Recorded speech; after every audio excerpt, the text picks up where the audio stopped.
인사하겠습니다. 마라나타. 평안하셨나요?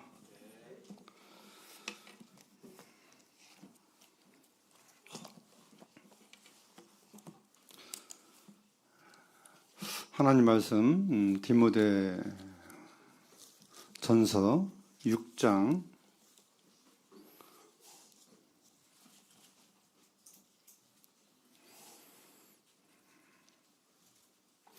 11절, 12절을 같이 한 목소리로 좀 크게 읽도록 하겠습니다. 시작.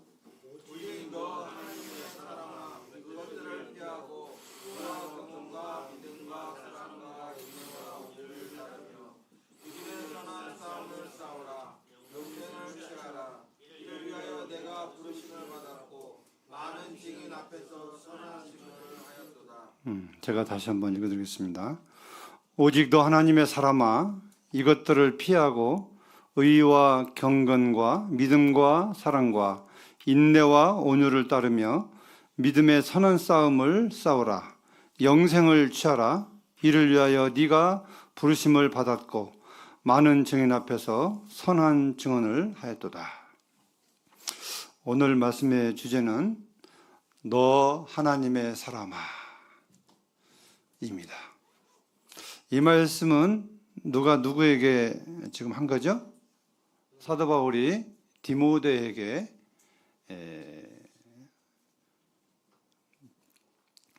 하는 말입니다.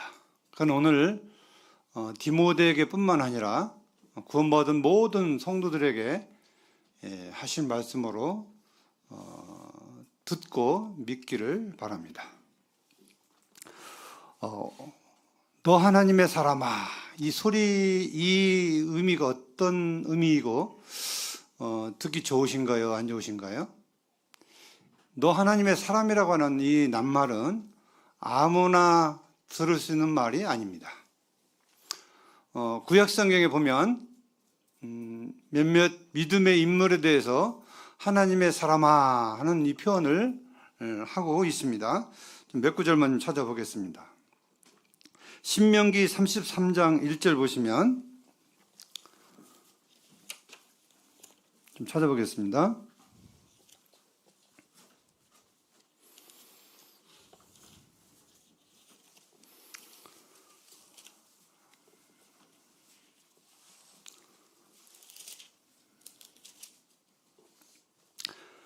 하나님의 사람 모세가 죽기 전에 이스라엘 자손을 위하여 족함이 이러하니라. 여기 하나님의 사람, 그 유명한 모세를 향하여 성경은 하나님의 사람으로 말씀하고 있습니다. 우리 잘 아시는 대로 이 모세는 정말 하나님의 사람으로서 하나님의 부르심을 받아서 하나님의 뜻을 성취한 참 마음이 따뜻하고 온유한 그런 믿음의 사람이죠. 그래서 이 모세를 하나님의 사람으로 여기 말씀하고 있고, 그 다음에 사무엘상 9장 여러 군데 나오지만 짧게 보겠습니다. 사무엘상 9장 6절에 보시면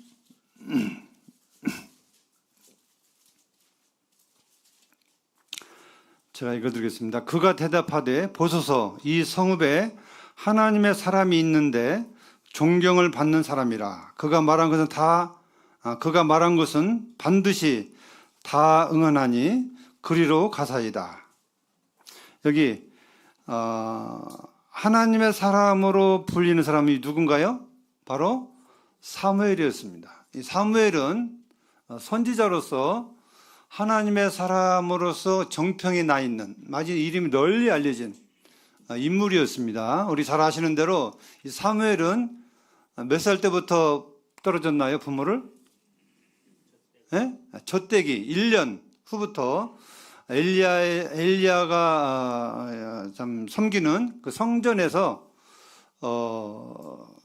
그 배우고 하나님을 섬겼던 놀라운 인물입니다. 또 기도의 사람으로서도 우리 잘 알려진 인물입니다.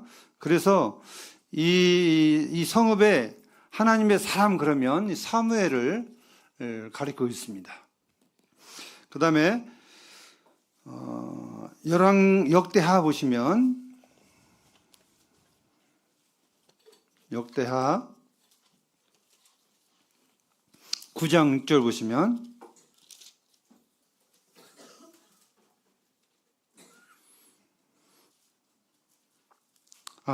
죄송합니다. 역대하 8장 14절입니다.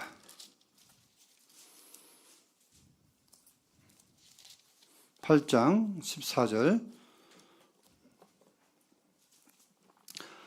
맨 길기 때문에 안 읽고요. 맨 밑부분에 보시면 이는 하나님의 사람 다윗이 전에 이렇게 명령하였습니다. 이렇게 기록되어 있습니다. 하나님의 사람 다윗.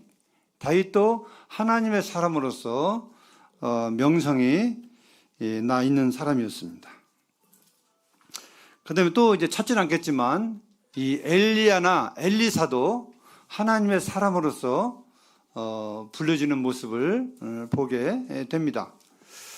우리가 몇몇 인물들을 살펴봤지만 우리에게 주는 교훈은 하나같이 하나님의 사람으로서 불려졌고, 하나님의 사람이라고 하는 것은 하나님의 뜻을 이루고 하나님의 말씀에 순종하고 하나님만을 위해서 살아가는 사람을 인하여 하나님의 사람이라고 말씀하고 있는 것입니다. 4월 달이 되면 뭐가 있죠? 예? 국회의원 선거가 있습니다. 요즘 자주 나오는 말들이 있죠. 뭔 말이 자주 나오죠? 누구의 사람, 대통령의 사람, 뭐 여당 어떤 대표의 사람, 야당 대표의 사람, 계파가 다 달려 있어서 어떤 계파의 사람, 이렇게 정치가에서 많이 뉴스에 나오고 있습니다. 이거 무슨 얘기죠? 바로 이 특별한 사람을 정해놓고 이건 누구의 사람이다, 누구를 돕는 사람, 누구를 위해서 일하는 사람. 그래서 대통령 인기가 좋으면 국회의원들은 대통령 사진을 함께 찍은 사진을 올려놓고 이제 그 선거 운동을 하게 됩니다. 나는 대통령의 사람이라는 사실을 많은 사람들에게 알리기 위해서 그렇게 하는 것입니다. 그래서 이 누구누구의 사람이라고 하는 것은 정말 중요한 것입니다. 더욱이나 여기에서 하나님의 사람아, 특히 너 하나님의 사람아, 이렇게 말씀하고 있습니다. 우리 옆에 있는 성도를 향해서 너라고 해서 기분 나쁘지 모르겠지만 너 하나님의 사람아, 이렇게 한번 해보시기 바랍니다. 너 하나님의 사람아. 이 너라고 하는 말은 기분이 좀 나쁠지 모르지만 이 사람아라는 이 말은 그렇게 기분 나쁘게 들지 않죠. 그러니까 이게 하나님의 사람이라고 하는 것은 대단한 것입니다.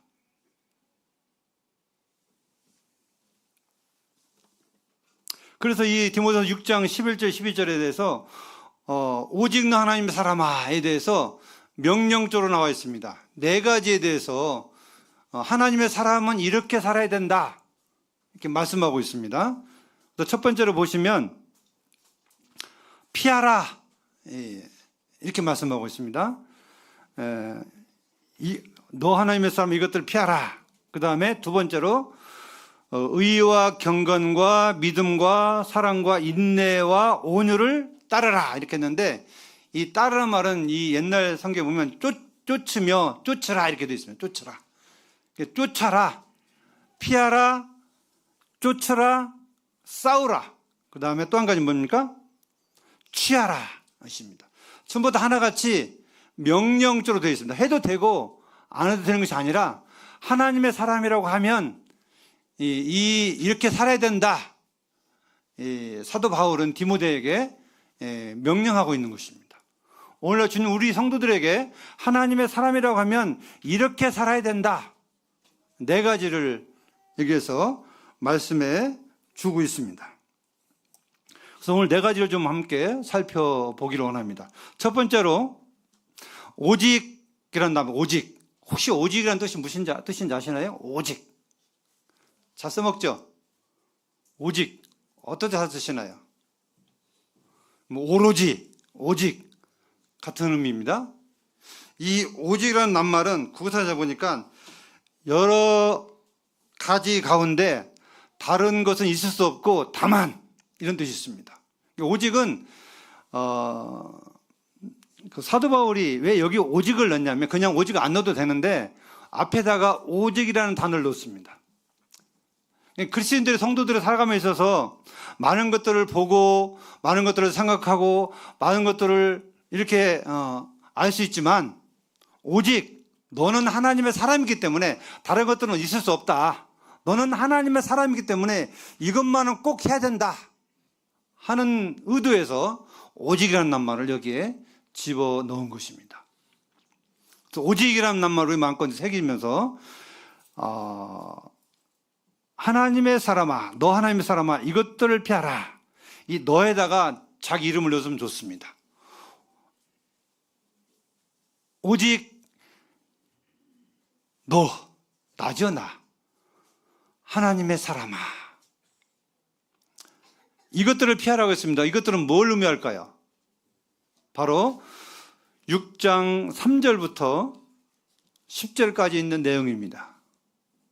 6장 3절부터 10절까지 두 가지 말씀이 있는데 한 가지 말씀은 3절 4절입니다. 누든지 다른 교훈을 하며 바른 말 곧 우리 주 예수 그리스도의 말씀과 경건에 관한 교훈을 따르지 아니하면 그는 교만하여 아무것도 알지 못하고 변론과 언쟁을 좋아하는 자니 이로써 투기와 분쟁과 비방과 악한 생각이 나며 이런 말씀이 있습니다. 첫 번째로 바른 교훈을 싫어하는 것들, 바른 교훈을 따르지 않는 것들을 피하라. 이게 바른 걸 따르라고 하는 것입니다. 두 번째는 이 재물에 대해서 말씀하고 있습니다.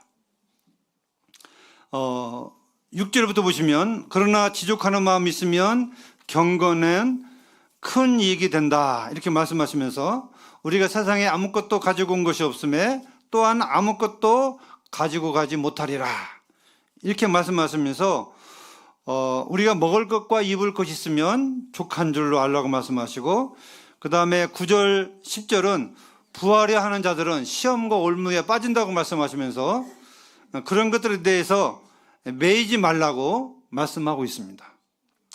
10절에 보면 돈을 사랑함이 일만하게 뿌리가 된다 하는 것입니다.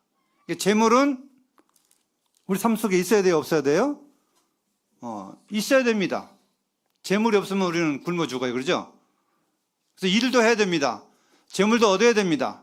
다만 소망이 없는 이들과 같이 세상 사람들처럼 재물이 나를 지켜주고 재물이 나를 든든하게 해주고 재물에 소망을 둬서는 안 된다고 하는 것입니다. 그래서 17절에 보시면 이거 10절 좀 한번 볼까요? 6장 17절 네가 이 세대에서 부한 자들을 명하여 마음을 높이지 말고 정함이 없는 재물에 소망을 두지 말고 오직 우리에게 모든 것을 후히 주사 누리게 하시는 하나님께 주며 선을 행하고 선한 사업을 많이 하고 나눠주기를 좋아하며 너그러운 자가 되라. 이것이 장래에 자기를 위하여 좋은 터를 쌓아 참된 생명을 취하는 것이라. 여기 디모데 전서 말씀대로 사도 바울은 디모데에게 정함이 없는 재물에다가 소망을 두지 말라. 이 정함이 없다는 말은 어떤 말의 뜻이 있나요? 이 재물은 견고하지 못한다. 바람과 같이 사라질 수 있다. 언제든지 없어질 수 있다. 거기다가 소망을 두지 말라 하는 말씀입니다. 오히려 그 가지고 있는 재물을 이용해서 선을 행하고 선한 사업을 많이 하고 나눠주기를 좋아하고 너그러운 자가 되라고 말씀하고 있습니다. 대개 재물이라고 하는 것은 재물에 소망을 두게 되면 인색하게 되어 있습니다. 재물을 많이 쌓아두자고 하는 그 목적이 있다면 돈을 안 쓰게 되어 있는 거예요.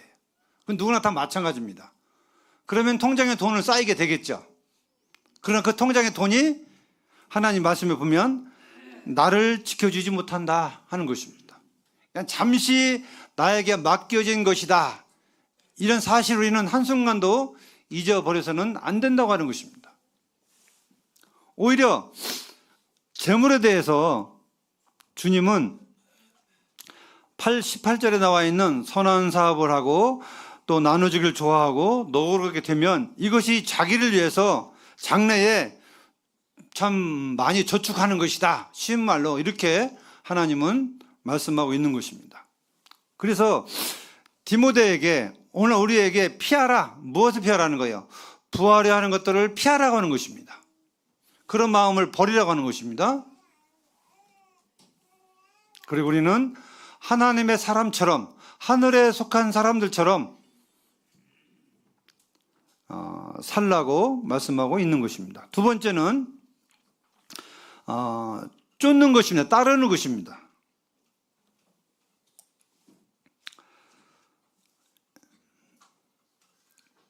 따르는 것의 첫 번째는 여기서 의는 오르르 자로 해서 주님의 구속사역을 통해서 구원받은 하나님의 자녀들이 의롭게 되는 것입니다. 로마서 6장 5절 말씀 잠깐 보실까요? 로마서 6장 5절 여기에 관한 말씀을 좀 몇 구절 보겠습니다.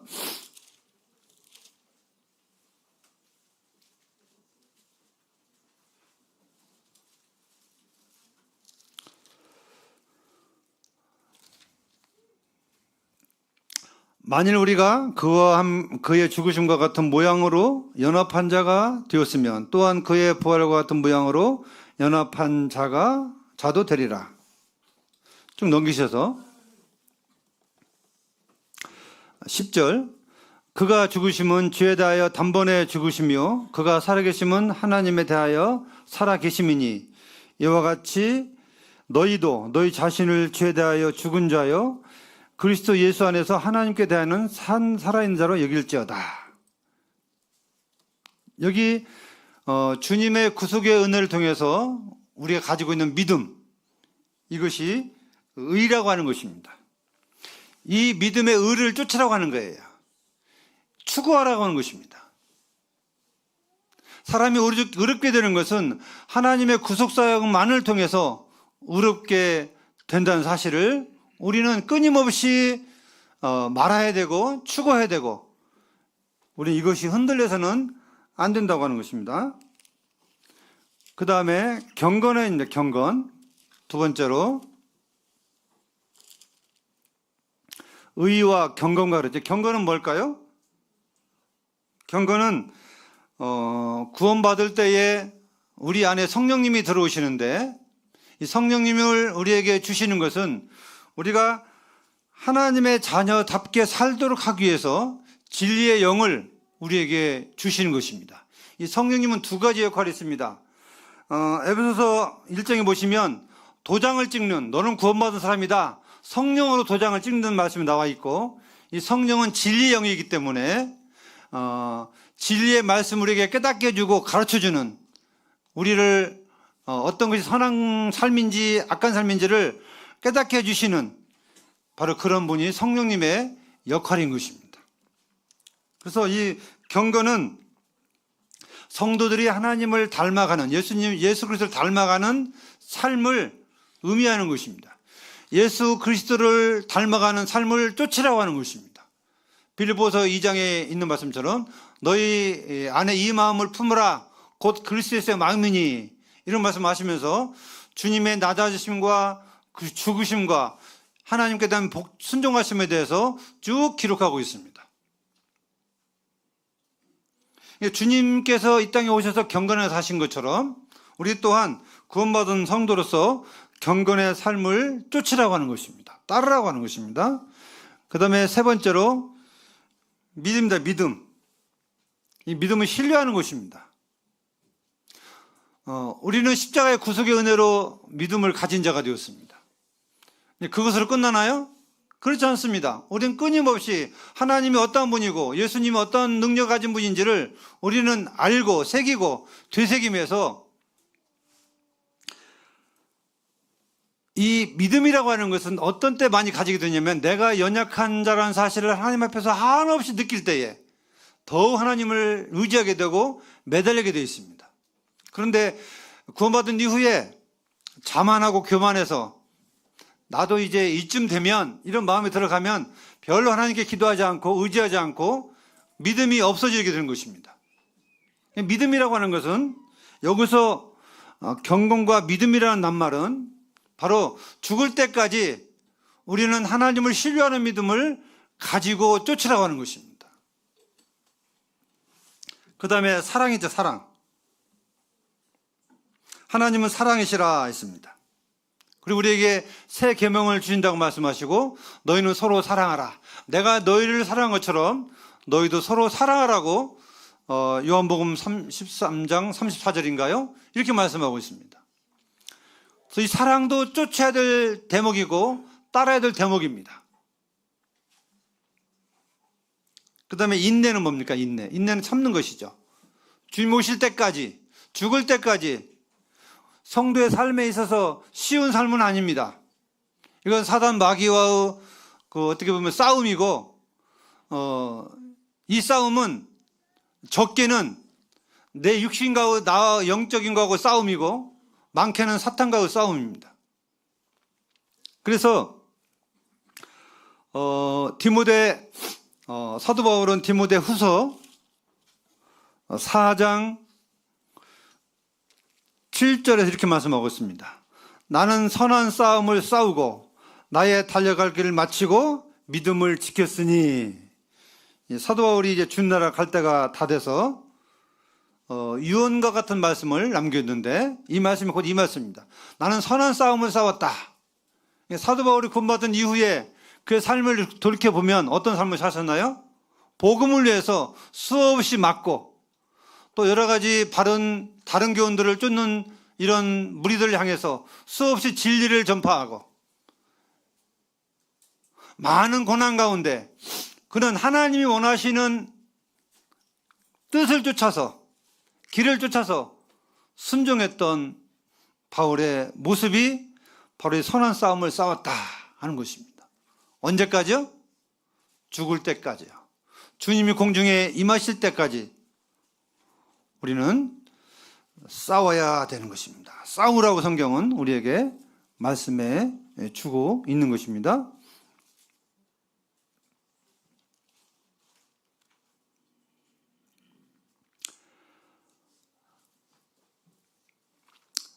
아무 일도 하지 않으면 아무 일도 안 일어나고 우리가 싸울 필요도 없습니다. 가만히 죽은 자처럼 살면 큰 문제 없어요.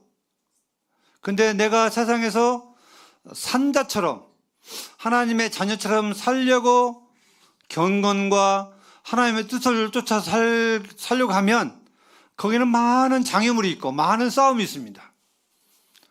물론 우리는 힘이 없기 때문에 잘 싸울 수 없습니다. 그러나 우리의 방패이신 하나님, 우리를 도우시는 하나님 계시기 때문에 그 하나님 의지하고 그 하나님께 기도하고 이기게 해달라고 기도하고 그러는 가운데서 이 선한 싸움을 우리가 싸우게 되는 것입니다.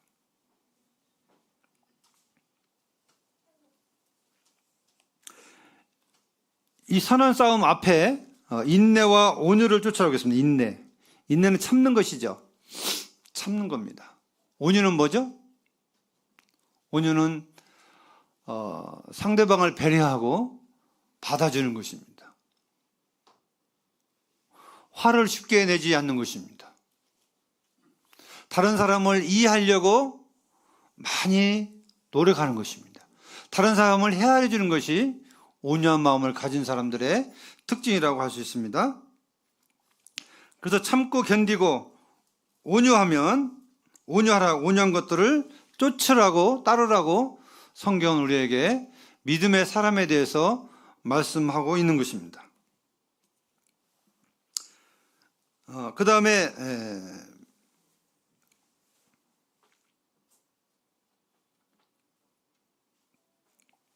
에베소 6장 12절 좀 볼까요? 에베소 6장 12절.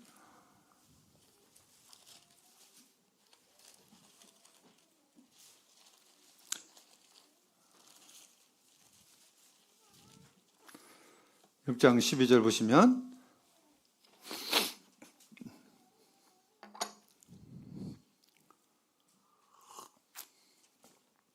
우리의 씨름은 혈과 육을 상대하는 것이 아니요 통치자들과 권세들과 이 어둠의 세상 주관자들과 하늘에 있는 악의 영들을 상대함이라. 여기 선한 싸움을 싸우라는 이 내용 속에 바로 여기에 말씀이 적용이 되겠습니다. 우리의 싸움은 혈과 육신의 상대하는 것이 아니라고 했습니다. 어떻게 우리는 지금 싸움은 마귀의 싸움을 벌이고 있는 것입니다. 마귀에 속이느냐 속지 않느냐 하는 것입니다. 마귀는 수많은 방법으로 사람을 속이고 성도들을 속이며 유혹하고 있습니다. 자칫 잘못하면 마귀가 파놓은 함정에 성도들도 들어갈 수가 있습니다. 정신 차리지 않으면 마귀가 놓은 덫에 걸려서 헤맬 수도 있습니다.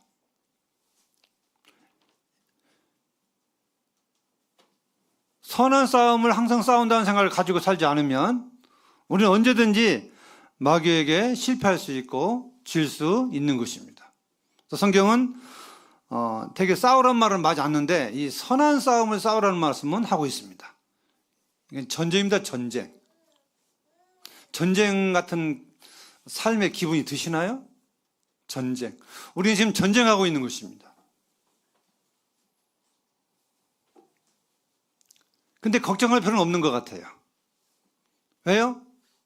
우리를 도우시는 분이 하나님이 계시기 때문에, 전지전능하신 주님이 계시기 때문에 내가 앞에서 나가 싸우는 것 같지만 그러나 내 뒤에서 나를 돕는 하나님이 계시기 때문에 우리는 담대함을 가지고 이 싸움에서 승리할 수가 있는 것입니다. 나 혼자 나간다면 지겠지만 내 뒤에 든든한 그 백보드라고 하죠. 든든한 백이 있기 때문에, 하나님이 계시기 때문에 이 싸움에 대해서 두려워할 필요는 없는 것입니다. 담대하라고 성경은 우리에게 말씀하고 있는 것이죠. 그 다음에 네 번째로 영생을 취하라 하는 말씀입니다. 영생을 취하라. 좀 이상하게 들리지 않으세요? 영생을 얻었는데 뭐 영생을 또 취하는가요? 얻는가요? 좀 이상해 들지 모르지만 여기서 말하는 영생은 다시 구원받는 말씀이 아닙니다. 이 말씀은 우리의 십자가의 구속을 인해서 받은 영생은 이미 영원토록 보존이 되어 있습니다. 이건 하나님이 보존하고 계신 것입니다. 내가 보존한 것이 아니라 하나님이 여기에 대해서 말씀으로 확실하게 영원히 멸망하지 아니할 것이라고 말씀하셨기 때문에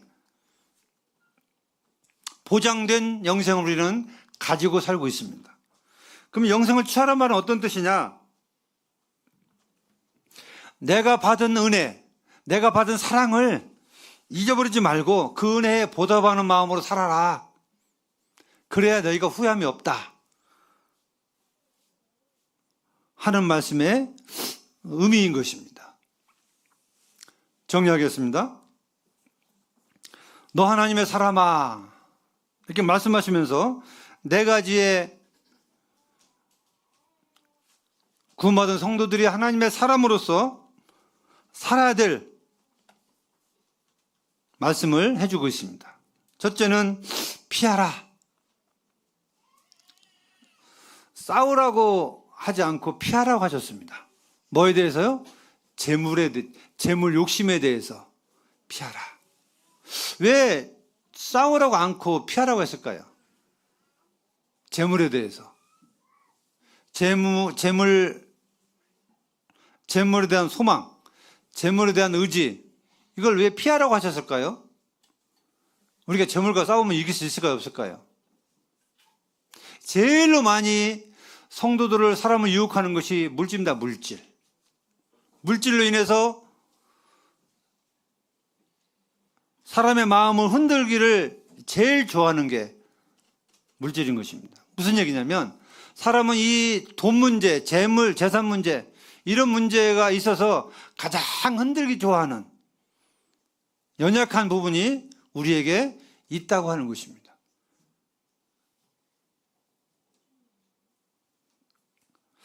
어떤 경우냐면 나는 돈을 좀 많이 벌어서 나는 신앙생활 좀 있다가 천천히 하고 돈을 많이 벌어서 주님을 위해서 쓰겠다. 이런 분들이 간혹 있습니다. 돈을 많이 벌어서, 왜냐면 신앙생활 하다 보면 시간에 쫓기고 돈도 못 버니까 차라리 그 시간을 돈을 많이 벌어가지고 돈을 많이 벌면 그때 주님을 위해서 쓰겠다. 이런 마음을 가진 성도들이 간혹 있습니다. 이게 될까요, 안 될까요? 될 수 없습니다. 그 마음을 주님이 아셔서 너 참 기특하다 이렇게 칭찬하시겠어요? 그렇지 않습니다. 어디를 봐도 성경은 재물에 대해서 강력하게 말씀하고 있습니다. 재물은 우상이다. 주인과 똑같다 하는 것입니다. 그래서 이런 것들은 싸울 제목이 아니라 피하는 게 상책이다 하는 것입니다. 왜요? 되게 피하는 것들은 어떨 때 많이 피하나요? 더러운 것들이 있으면 더러운 것하고 싸우려고 하지 않습니다. 그냥 도망가 버리면 끝납니다. 더러운 것을 상대 안 해버리면 되는 거예요. 근데 내가 더러운 걸 이기겠다고 달라붙어요? 더러운 걸 묻게 돼 있죠. 이건 승리할 수가 없는 겁니다. 그래서 우리 마음을 너무 잘 아시기 때문에 주님은 이것들을 피하라고 말씀하고 있는 것입니다. 그 다음에 세 가지는 이제 쫓아야 될 것을 우리에게 말씀하고 있는 거예요. 첫째로 의와 경건과 믿음과 사랑과 인내와 온유를 쫓으라고 말씀하고 있습니다. 의, 경건, 믿음, 사랑, 인내, 온유, 지금 제가 6가지인데 이건 성령의 열매와도 비슷합니다. 에베소 6장에 보시면 성령의 열매가 나와 있습니다. 몇 가지나 우리가 지금 삶 속에서 나한테 적용이 되나요? 한번 생각해 보시기 바랍니다. 그럼 세 번째는 선한 싸움입니다. 신앙에 있어서 말씀처럼 사도 바울은 날마다 자신을 쳐서 복종시킨다고 고백하고 있습니다. 무슨 얘기냐면 우리 육체는 날마다 육체 것도 일어납니다. 일어나서 이걸 하나님의 말씀으로 내 자신을 안 다스리고 내 자신을 놔두면 그냥 엉망진창이 되기 때문에 사도 바울 같은 신령한 분도 날마다 죽고 날마다 하나님 말씀에 비추어서 못난 것이 있으면 악한 것이 있으면 그것들을 쳐서 복종시키는 이것이 나 자신과의 선한 싸움이고 또 나 위에 어떤 세상을 향해서도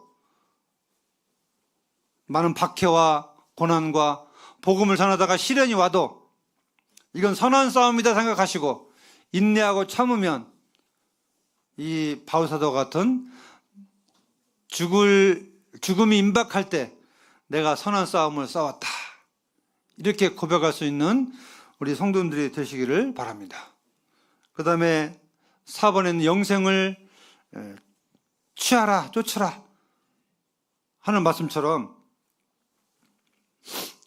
우리를 구속하신 주님의 은혜를 늘 기억하시면서 한순간도 잊지 마시고 오늘 낮에도 제가 예배를 드렸지만 주님의 구속하심이 얼마나 놀라운지를 항상 마음껏 새기고 주일날 예배 때뿐만 아니라 우리의 삶 속에서 일을 하든지 먹든지 자든지 어떤 것 하든지 그 은혜를 우리가 잊고 살면 우리가 마음이 교만해지고 우리가 나태해지기 때문에 이 우리에게 보장된 영생을 생각하시면서 주님의 구속의 은혜를 늘 마음에 기리고 사시는 성도님들이 되시기를 참으로 바랍니다. 오늘 이 너 하나님의 사람아에 대해서 말씀을 제가 기도하고 준비하면서 나는 얼마만큼 하나님의 사람으로서 자부심을 가지고 살고 있는가 하는 것입니다.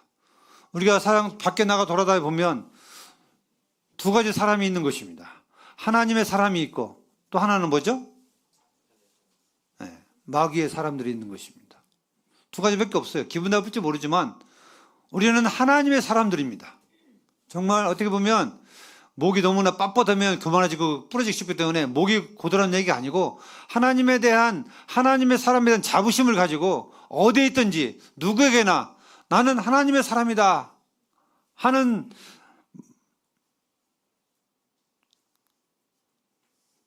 정통성을 새기시고 어디 계시든지 어떤 일 하시든지 하나님 앞에서 부끄럽지 않는, 사람 앞에서가 아닙니다. 하나님의 사람들은 하나님 앞에서 부끄럽지 않는 삶을 살아야 되는 것입니다. 그렇게 했으면 좋겠어요. 아침에 일어나면 나는 하나님의 사람이다. 오늘 어떻게 하루를 살 것인가. 또 저녁이 되면 나는 하나님의 사람으로서 오늘 하루를 어떻게 살아왔는가. 점검하실 수 있는 삶이 됐으면 참 좋겠습니다. 잠시 말씀을 기억하시면서 함께 기도하겠습니다.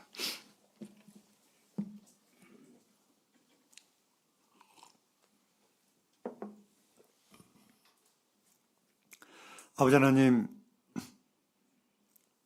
저희들이 무엇이길래 저희들을 하나님의 사람으로 만들어 주시기 위해서 그 엄청난 은혜와 사랑을 베푸셨는지요. 아버지 하나님, 바울이 디모데에게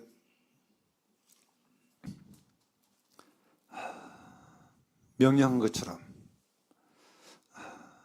디모데를 향해서 바울은 영적인 자식으로 생각하고 영적인 자녀에게 명령한 것처럼 하나님의 사람으로서 이 땅에 살아갈 때에 오직 다른 것들은 생각지 말고 너는 하나님의 사람이기 때문에 이것을 위해 살라고 말씀을 하셨나이다. 오늘 저희에게도 동일하게 주님이 말씀을 하신 걸로 믿습니다. 우리가 하나님의 사람으로서 어디에 있든지 주의 복음을 전하면서 또 우리에게 주신 그 여러 가지 말씀들을 저희들이 기억나게 해주시고 마음에 새기게 하셔서 저희들이 하나님의 사람으로서 하나님을 기쁘시게 하는 삶이 되어지게 해주시기를 참으로 간절히 소원합니다. 하늘에서 구원받은 성도들을 바라볼 때에 하나님의 기쁨이 되는 우리 성도들의 삶이 되도록 은혜를 베풀어 주시고 지켜주시고 범사에 함께 해주시기를 간절히 소원합니다. 우리가 하나님의 사람인 것을 한순간도 잊지 않게 해주시고 하나님의 사람으로서 합당한 말과 행동과 또 살아가는 목적이 되도록 그것들을 잊지 않도록 마음에 새겨 주시기를 간절히 소원합니다. 존귀하신 예수님의 이름으로 아버지 하나님 앞에 감사하며 간절히 기도합니다. 네, 감사합니다.